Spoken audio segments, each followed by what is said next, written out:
ಪತ್ತೇದಾರಿ ಐಕ್ಯೂ ಸೊಸೈಟಿಯಿಂದ ಪತ್ರ. ಪ್ರಿಯ ಪತ್ತೇದಾರಿ ಮೆಹುಲ್, ನಗರದ ಗ್ರೀನ್ಫೀಲ್ಡ್ ಹೆದ್ದಾರಿಯಲ್ಲಿ ಇಂದು ಶಾಲಾ ಬಸ್ ದರೋಡೆ ನಡೆದಿದೆ.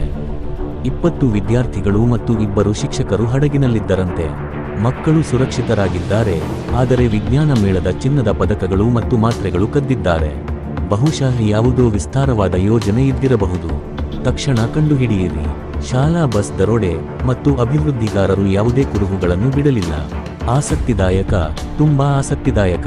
ಸರ್, ಇನ್ನೊಂದು ಪ್ರಕರಣವು ನಿಮ್ಮ ಚಹಾವನ್ನು ತಣ್ಣಗಾಗಿಸುತ್ತದೆ. ತರ್ಕವು ಬಿಸಿಯಾಗಿದ್ದರೆ ಚಹಾ ತಣ್ಣಗಾಗುತ್ತದೆ. ತಾರ್ಕಿಕ ಸೈನ್ಯ ಪ್ರಕರಣ ಸಂಖ್ಯೆ 1. ಶಾಲಾ ಬಸ್ ದರೋಡೆ. ಬಸ್ ಅನ್ನು ಯಾರು ನಿಲ್ಲಿಸಿದರು ಮತ್ತು ಏಕೆ ಎಂದು ನೋಡೋಣ. ಶಾಲಾ ಪ್ರವಾಸ, ಸರಳ ಪ್ರಯಾಣ ಮತ್ತು ಮಧ್ಯದಲ್ಲಿ ದರೋಡೆ. ಯಾರು ಇದನ್ನೆಲ್ಲ ಮೊದಲೇ ಯೋಜಿಸಿದ್ದರು? ಸರ್, ಮುಖವಾಡಗಳನ್ನು ಧರಿಸಿ 3 ಪುರುಷರು ಬಂದರು. ಅವರು ರಸ್ತೆಯಲ್ಲಿ ಕೆಲವು ಬ್ಲಾಕ್ಗಳನ್ನು ಇರಿಸಿ ಬಸ್ ಅನ್ನು ನಿಲ್ಲಿಸಿದರು. ನಂತರ ಅವರು ಎಲ್ಲವನ್ನೂ ತೆಗೆದುಕೊಂಡರು: ಪದಕಗಳು, ಮಾತ್ರೆಗಳು ಮತ್ತು ವಿಜ್ಞಾನ ಮೇಳದ ನಗದು ಪೆಟ್ಟಿಗೆ. ಸರ್, ಮಕ್ಕಳು ಸುರಕ್ಷಿತರಾಗಿದ್ದಾರೆ, ಆದರೆ ಈ ಯೋಜನೆ ಸಾಕಷ್ಟು ವೃತ್ತಿಪರವಾಗಿದೆ. ಕದ್ದ ನಂತರ ಕಳ್ಳರು ಯಾವ ಮಾರ್ಗವನ್ನು ತೆಗೆದುಕೊಂಡಿರಬಹುದು? ಇಲ್ಲಿಂದ 3 ನಿರ್ಗಮನಗಳಿವೆ.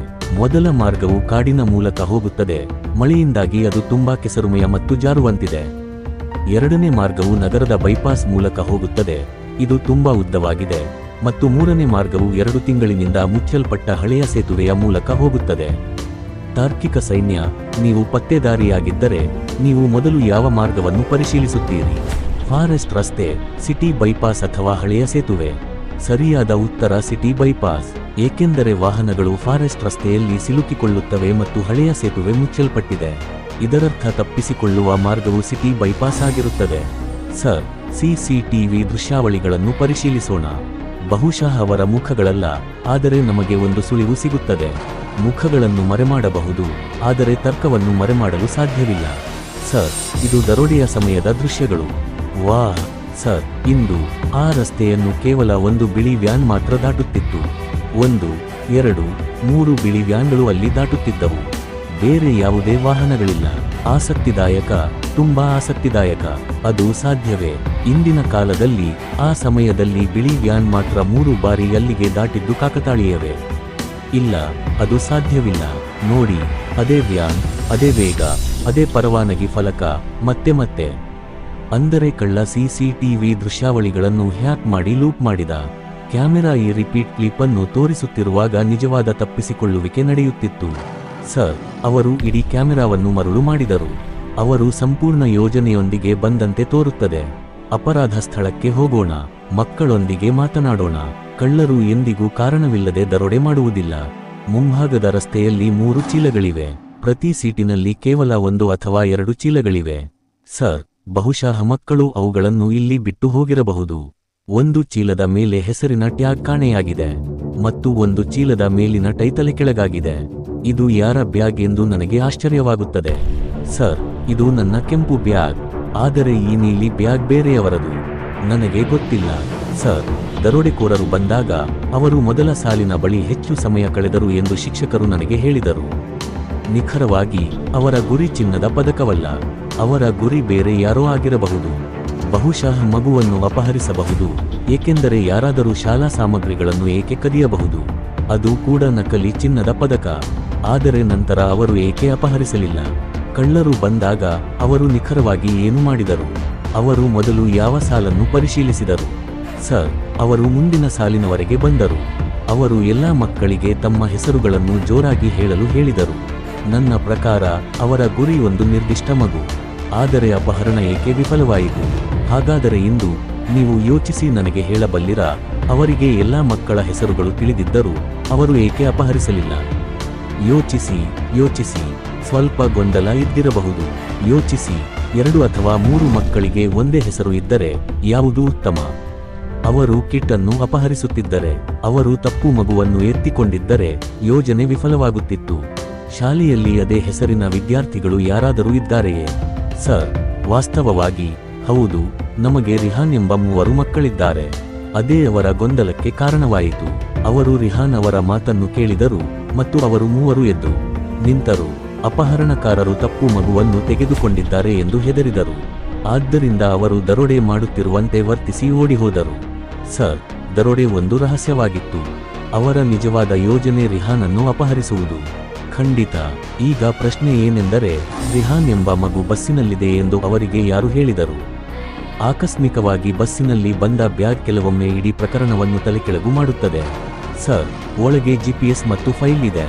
ಫೈಲ್ನಲ್ಲಿ ನೋಡಿ, ವೈದ್ಯಕೀಯ ವರದಿ ಮತ್ತು ವಿಳಾಸ ಕಾರ್ಡ್ ಇದೆ. ರಿಹಾನ್ ಖುರೇಶಿಯ ತಂದೆಯ ಹೆಸರು ಜಾವೇದ್ ಖುರೇಶಿ. ಇದರಿಂದ ನಮಗೆ ಬಹಳಷ್ಟು ಸುಳಿವುಗಳಿವೆ. ಆದರೆ ಇನ್ನೇನು?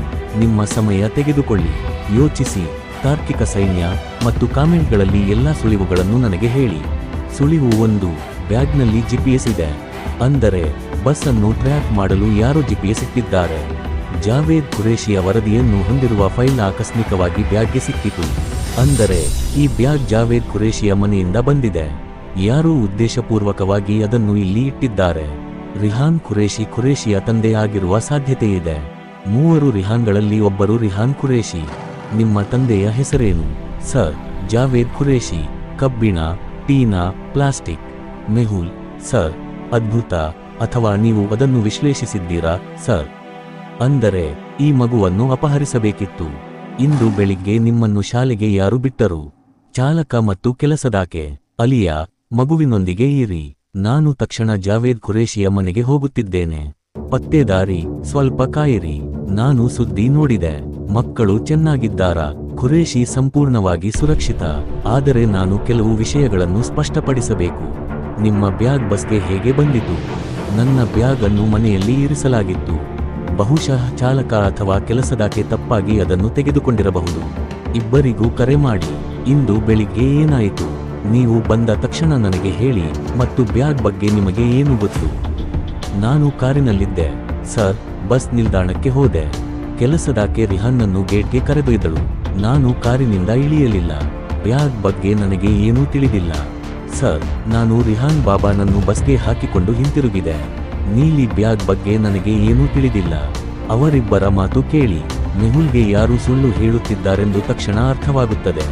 ಆದರೆ ನಿಮಗೆ ಅರ್ಥವಾಯಿತೆ? Logical army. ನೀಲಿ ಬ್ಯಾಗ್ ಬಗ್ಗೆ ನಿಮಗೆ ಏನೂ ತಿಳಿದಿಲ್ಲ ಎಂದು ನೀವು ಹೇಳಿದ್ದೀರಿ. ಆದರೆ ನಾನು ಬ್ಯಾಗ್ನ ಬಣ್ಣವನ್ನು ಎಂದಿಗೂ ಉಲ್ಲೇಖಿಸಲಿಲ್ಲ. ನಾನು ನಿಮಗೆ ಹೇಳುತ್ತಿದ್ದೆ, ಸರ್. ತರ್ಕವು ಅನುಮತಿಸುವವರೆಗೆ ಮಾತ್ರ ಸುಳ್ಳುಗಳು ಮಾನ್ಯವಾಗಿರುತ್ತವೆ. ಸತ್ಯವನ್ನು ಹೇಳಿ. ಆ ಬ್ಯಾಗ್ ಅನ್ನು ಬಸ್ನಲ್ಲಿ ಇಡಲು ಯಾರು ನಿಮಗೆ ಹೇಳಿದರು ಮತ್ತು ಏಕೆ? ಸರ್, ನಾನು ಸುಳ್ಳು ಹೇಳಿದೆ. ಒಬ್ಬ ವ್ಯಕ್ತಿ ಬಂದನು. ಅವನು ನನಗೆ ಒಂದು ಸಣ್ಣ ಸಾಧನ ಮತ್ತು 10,000 ರೂಪಾಯಿಗಳನ್ನು ಕೊಟ್ಟನು. ಅವನು ಅದನ್ನು ರಿಹಾನ್ ಬಾಬಾ ಅವರ ಬಸ್ನಲ್ಲಿ ಇಡಲು ಹೇಳಿದನು. ಆ ಸಾಧನವನ್ನು ಹೇಗೆ ಅಳವಡಿಸಬೇಕೆಂದು ನನಗೆ ಅರ್ಥವಾಗಲಿಲ್ಲ. ಹಾಗಾಗಿ ನಾನು ಅದನ್ನು ಚೀಲದಲ್ಲಿ ಇಟ್ಟು ಸೀಟಿನ ಮೇಲೆ ಇಟ್ಟಿದ್ದೆ. ಆ ವ್ಯಕ್ತಿಯ ಮುಖದ ಮೇಲೆ ಏನಾದರೂ ಗುರುತುಗಳು ನೆನಪಿದೆಯೇ? ನನಗೆ ಅವನ ಮುಖ ಸ್ಪಷ್ಟವಾಗಿ ನೆನಪಿಲ್ಲ. ಅವನ ಮುಖದ ಮೇಲೆ ಮುಖವಾಡವಿತ್ತು, ಆದರೆ ಅವನ ಕೈಯಲ್ಲಿ ಹಚ್ಚೆ ಇತ್ತು. ಆಂಕರ್ ತರಹದ ಸಣ್ಣ ಗುರುತು. ಬಲಗೈಯಲ್ಲಿ ಸಣ್ಣ ಆಂಕರ್ ಹಚ್ಚೆ ತಾರ್ಕಿಕವಾಗಿದೆ. ಮನುಷ್ಯ. ಈ ವಿವರವನ್ನು ನೆನಪಿಡಿ. ಎಲ್ಲರಿಗೂ ಹಚ್ಚೆ ಇರುವುದಿಲ್ಲ. ಇದು ನಮಗೆ ದೊಡ್ಡ ಸುಳಿವು ಆಗಿರಬಹುದು. ನೀವು ಹಣವನ್ನು ವರ್ಗಾಯಿಸಿದ್ದೀರಾ ಅಥವಾ ನಗದು ಪಡೆದಿದ್ದೀರಾ? ಸರ್, ನಗದು ಪಡೆದ ವ್ಯಕ್ತಿ ಅದನ್ನು ನನಗೆ ನೇರವಾಗಿ ನೀಡಿ ಹೊರಟು ಹೋದನು. ಶ್ರೀ ಖುರೇಶಿ, ಈಗ ನಾನು ನಿಮಗೆ ಒಂದು ಸರಳ ಪ್ರಶ್ನೆಯನ್ನು ಕೇಳುತ್ತೇನೆ. ಯಾರಾದರೂ ನಿಮ್ಮ ಮಗನನ್ನು ಏಕೆ ಅಪಹರಿಸಲು ಬಯಸುತ್ತಾರೆ? ನೀವು ಏನು ಮಾಡುತ್ತೀರಿ? ಸರ್, ನಾನು ಸರಳ ವ್ಯಕ್ತಿ. ನಾನು ಮಾರುಕಟ್ಟೆಯಲ್ಲಿ ಹಣ್ಣು ಮತ್ತು ತರಕಾರಿ ಅಂಗಡಿಯನ್ನು ನಡೆಸುತ್ತೇನೆ. ನಾನು ಜೀವನ ನಡೆಸುವುದು ಹೀಗೆ. ತಾರ್ಕಿಕ ವ್ಯಕ್ತಿ ಸುಳ್ಳು ಹೇಳುತ್ತಿದ್ದಾನೆ. ಏಕೆ? ನೀವು ನನಗೆ ಹೇಗೆ ಅರ್ಥ ಮಾಡಿಕೊಂಡಿದ್ದೀರಿ? ನೀವು ಊಹಿಸಬಲ್ಲಿರಾ? ಸುಳ್ಳು ಹೇಳಬೇಡಿ. ಹಣ್ಣು ಮತ್ತು ತರಕಾರಿ ಮಾರಾಟಗಾರರಾದ ಶ್ರೀ ಖುರೇಶಿ ಅಂತಹ ಐಷಾರಾಮಿ ಬಂಗಲೆಯಲ್ಲಿ ವಾಸಿಸಲು ಸಾಧ್ಯವಿಲ್ಲ. ನಾನು ಗೇಟ್ ಬಳಿ ಬಂದ ಕೂಡಲೇ ಅರ್ಥವಾಯಿತು. ಆಮದು ಮಾಡಿದ ಎಸ್ಯುವಿಗಳು, ವಿದೇಶಿ ಕ್ಯಾಮೆರಾಗಳು, ಖಾಸಗಿ ಭದ್ರತಾ ಸಿಬ್ಬಂದಿ, ಇವು ಸಾಮಾನ್ಯ ಅಂಗಡಿಯವರು ಮಾಡಬಹುದಾದ ಕೆಲಸಗಳಲ್ಲ. ಜನರು ತಮ್ಮ ನಿಜವಾದ ಕೆಲಸವನ್ನು ಮರೆಮಾಡಿದಾಗ ಕಾರಣ ಅಪರಾಧ ಅಥವಾ ಭಯ. ನಿಜ ಹೇಳಬೇಕೆಂದರೆ ನೀವು ನಿಜವಾಗಿಯೂ ಏನು ಮಾಡುತ್ತೀರಿ? ಸರ್, ನಾನು ಪ್ರಾಚೀನ ವಸ್ತುಗಳನ್ನು ಕದ್ದು ಆಮದು ಮತ್ತು ರಫ್ತು ಮಾಡುತ್ತಿದ್ದೆ. ಅಪರೂಪದ ನಾಣ್ಯಗಳು, ಪ್ರತಿಮೆಗಳು ಮತ್ತು ಹಳೆಯ ದೇವಾಲಯದ ವಸ್ತುಗಳು. ಆ ಸಮಯದಲ್ಲಿ ನನಗೆ ಬಹಳಷ್ಟು ಜನರೊಂದಿಗೆ ಜಗಳವಿತ್ತು. ಆದರೆ ಸರ್, ನಾನು ಈಗ ಆ ಎಲ್ಲಾ ಕೆಲಸವನ್ನು ನಿಜವಾಗಿಯೂ ನಿಲ್ಲಿಸಿದ್ದೇನೆ. ಈ ಬಂಗಲೆಯನ್ನು ಆ ಹಣದಿಂದ ನಿರ್ಮಿಸಲಾಗಿದೆ. ಆದ್ದರಿಂದ ನಿಮ್ಮ ಹಳೆಯ ಶತ್ರುಗಳು ಈಗ ನಿಮ್ಮ ಮಕ್ಕಳನ್ನು ತಲುಪಿದ್ದಾರೆ. ಜಾವೇದ್ ನಿಮ್ಮ ಹಳೆಯ ಪಾಲುದಾರರಲ್ಲಿ ಒಬ್ಬರು. ಅವರೊಂದಿಗೆ ನೀವು ಈ ಎಲ್ಲಾ ಕಳ್ಳತನವನ್ನು ಮಾಡುತ್ತಿದ್ದೀರಿ. ಸರ್, ನನ್ನೊಂದಿಗೆ 3 ಜನರಿದ್ದರು: ರಮೇಶ್, ಡ್ಯಾನಿಶ್ ಮತ್ತು ಇರ್ಫಾನ್. ನಾವು ಒಟ್ಟಿಗೆ ಕೆಲಸ ಮಾಡುತ್ತಿದ್ದೆವು, ಆದರೆ ನಾನು ವ್ಯವಹಾರವನ್ನು ಮುಚ್ಚಿದಾಗ ನಾನು ಎಲ್ಲರೊಂದಿಗೆ ಸಂಬಂಧವನ್ನು ಕಡಿದುಕೊಂಡೆ. ಯಾರಾದರೂ ಹಣ ಅಥವಾ ಸೇಡು ತೀರಿಸಿಕೊಳ್ಳಲು ಪ್ರಯತ್ನಿಸುತ್ತಿರಬಹುದು ಎಂದು ನಾನು ಅನುಮಾನಿಸುತ್ತೇನೆ. ರಮೇಶ್ ಸ್ವಲ್ಪ ಕೋಪಗೊಂಡಿದ್ದನು. ನಾನು ಅವನಿಂದ ಕೆಲವು ಪಾವತಿಗಳನ್ನು ತಡೆಹಿಡಿದೆ. ಡ್ಯಾನಿಶ್ ಜೈಲಿಗೆ ಹೋದನು ಮತ್ತು 6 ತಿಂಗಳ ಹಿಂದೆ ಬಿಡುಗಡೆಯಾದನು. ಇರ್ಫಾನ್ಗೆ ತಿಳಿದಿಲ್ಲ. ನಿಮ್ಮ ಬಳಿ ಅವರ ಫೋಟೋಗಳಿವೆ. ಅವು ಹಳೆಯ ಫೈಲ್ನಲ್ಲಿರಬೇಕು ಸರ್. ಅಪಹರಣದ ಹಿಂದೆ ಯಾರಿದ್ದಾರೆಂದು ನನಗೆ ಅರ್ಥವಾಯಿತು. ಆದರೆ ನಿಮಗೆ ಅರ್ಥವಾಯಿತೆ? ಈ ವ್ಯಕ್ತಿಯ ಕೈಯಲ್ಲಿ ಆಂಕರ್ ಟ್ಯಾಟೂ ಇದೆ. ಅದೇ ಟ್ಯಾಟೂನಾ? ಹೌದು ಸರ್, ಅದೇ ಟ್ಯಾಟೂ. ಸರ್, ಅದು ಡ್ಯಾನಿಶ್. ಅವನು ಜೈಲಿನಿಂದ ಹಿಂತಿರುಗಿದ್ದಾನೆ. ಅವನನ್ನು ತಕ್ಷಣ ಹಿಡಿಯಬೇಕು. ಅವನ ಮನೆಯ ವಿಳಾಸವನ್ನು ನನಗೆ ನೀಡಿ. ಸರ್, ಮನೆ ಲಾಕ್ ಆಗಿರುವಂತೆ ತೋರುತ್ತಿದೆ. ಬಹುಶಃ ಅವನು ಓಡಿ ಹೋಗಿದ್ದಾನೆ. ಒಳಗೆ ಯಾರೋ ಇದ್ದಾರೆ. ಎಷ್ಟು ತಾರ್ಕಿಕ. ಸೈನ್ಯ. ಯಾರೋ ಒಳಗೆ ಇದ್ದಾರೆ ಎಂದು ನನಗೆ ಹೇಗೆ ತಿಳಿಯಿತು? ನೀವು ಹೇಳಬಹುದು. ಪಕ್ಕದ ಕಿಟಕಿ ತೆರೆದಿದೆ ಮತ್ತು ಕೆಳಗೆ ಹೆಜ್ಜೆ ಗುರುತುಗಳಿವೆ. ಹಿಂತಿರುಗಿ, ಪತ್ತೇದಾರಿ. ಇದು ನನ್ನ ಸೇಡು. ಯಾರೂ ತರ್ಕದಿಂದ ತಪ್ಪಿಸಿಕೊಳ್ಳಲು ಸಾಧ್ಯವಿಲ್ಲ. ಡ್ಯಾನಿಶ್. ಸರ್, ನೀವು ಹೇಳಿದ್ದು ಸರಿ. ಸ್ವಲ್ಪ ತರ್ಕ ಮತ್ತು ಗ್ಯಾಜೆಟ್ನಿಂದ ಕರೆಂಟ್ ಸಾಕು. ನಾನು ಸೇಡು ತೀರಿಸಿಕೊಳ್ಳಲು ಬಯಸಿದ್ದೆ. ಖುರೇಶಿ ನನ್ನನ್ನು ಜೈಲಿಗೆ ಕಳುಹಿಸಿದೆ.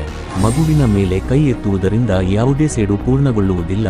ಡ್ಯಾನಿಶ್, ನೀವು GPS ಅನ್ನು ಸ್ಥಾಪಿಸಿದ್ದೀರಿ ಮತ್ತು CCTV ಅನ್ನು ಹ್ಯಾಕ್ ಮಾಡಿದ್ದೀರಿ.